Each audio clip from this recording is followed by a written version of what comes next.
Hello friends, എല്ലാവർക്കും Pathu's tasty കിച്ചൻ്റെ പുതിയ വീഡിയോയിലേക്ക് സ്വാഗതം.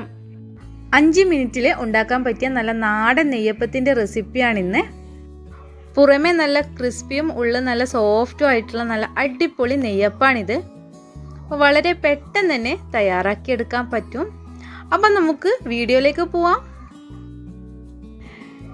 നെയ്യപ്പം തയ്യാറാക്കാൻ വേണ്ടിയിട്ട് ഞാൻ 4 ആണി വെല്ലമാണ് എടുത്തിട്ടുള്ളത്. ഇത് 1 കപ്പ് വെള്ളം ഒഴിച്ചിട്ട് നന്നായിട്ട് ഉരുക്കിയെടുക്കണം.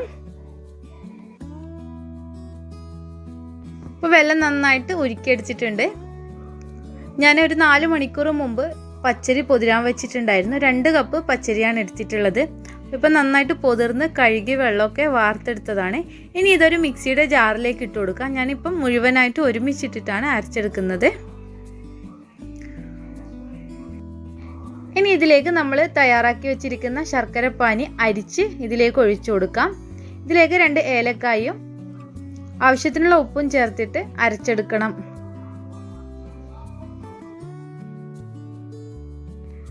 നന്നായിട്ട് അരച്ചെടുക്കേണ്ട ആവശ്യമില്ല, ഒരു തരിതരി പോലെയാണ് ഇത് അരച്ചെടുക്കേണ്ടത്. അപ്പോൾ ഇതുപോലെ നല്ല തരിതരിയായിട്ട് അരച്ചെടുക്കാം. മിക്സിയിൽ കുറച്ച് വെള്ളം ചേർത്തിട്ട് ഇതിൽ ഒഴിച്ചു കൊടുത്തതാണ്. ഇനി ഇതിൽ ഒരു 7 സ്പൂണ് മൈദപ്പൊടി ഇട്ട് കൊടുക്കാം. മൈദപ്പൊടിക്ക് പകരം നിങ്ങൾക്ക് ഗോതമ്പ് പൊടി വേണമെങ്കിലും ഉപയോഗിക്കാം. നിങ്ങൾക്ക് ഈ വീഡിയോ ഇഷ്ടമായിട്ടുണ്ടെങ്കിൽ ഒന്ന് ലൈക്ക് ചെയ്യണേ. ഇനി ഇതിൽ 1 ടീസ്പൂൺ എള്ള് ചേർത്ത് കൊടുക്കാം. അതുപോലെ 1 സ്പൂണ് തേങ്ങാക്കൊത്തും ചേർത്ത് കൊടുത്ത് നന്നായിട്ടൊന്ന് മിക്സാക്കി എടുക്കണം. ഇപ്പോൾ നന്നായിട്ട് മിക്സാക്കി എടുത്തിട്ടുണ്ട്. ഞാനിതിൽ 1 നുള്ള് അപ്പക്കാരം സോഡാപ്പൊടി ചേർത്ത് കൊടുത്തിട്ട് നന്നായിട്ട് ഒന്നുകൂടി ഒന്ന് മിക്സാക്കി എടുത്തിട്ടുണ്ട്. അപ്പോൾ കൂട്ട് ഈ ഒരു പാകത്തിലാണ് വേണ്ടത്. നമ്മളെ ദോശമാവൊക്കെ പോലെ, ദോശമാവിനൊക്കെ കുറച്ചുകൂടി ഒരു കട്ടിയിൽ. ഇപ്പം തന്നെ നമുക്ക് നെയ്യപ്പം റെഡിയാക്കാം. ഇത് റെസ്റ്റ് ചെയ്യേണ്ട ആവശ്യമൊന്നുമില്ല. അപ്പോൾ ഞാനൊരു ചീനച്ചട്ടി അടുപ്പിൽ വെച്ച് വെളിച്ചെണ്ണ ഒഴിച്ച് കൊടുത്തിട്ടുണ്ട്. അപ്പോൾ നന്നായിട്ട് ചൂടായിട്ടുണ്ട്. ഇനി നമുക്ക് നെയ്യപ്പം ചുട്ടെടുക്കാം.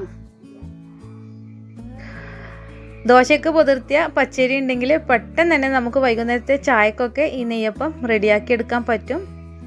അപ്പോൾ ഒരു വശം നന്നായിട്ട് വെന്തതിന് ശേഷം ഇതൊന്ന് തിരിച്ചിട്ട് കൊടുക്കാം.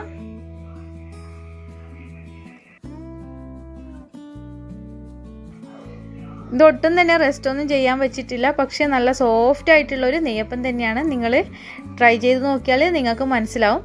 അപ്പോൾ നന്നായിട്ട് 2 വശവും വെന്തിട്ടുണ്ട്. ഇനി ഇത് കോരി മാറ്റാം. ഇനി ബാക്കിയുള്ള മാവും ഇതുപോലെ ചുട്ടെടുക്കണം. നിങ്ങൾക്ക് ഈ വീഡിയോ ഇഷ്ടമായിട്ടുണ്ടെങ്കിൽ ലൈക്ക് ചെയ്യുക, ഷെയർ ചെയ്യുക. സബ്സ്ക്രൈബ് ചെയ്യാതെയാണ് കാണുന്നതെങ്കിൽ ഒന്ന് സബ്സ്ക്രൈബ് ചെയ്യുക.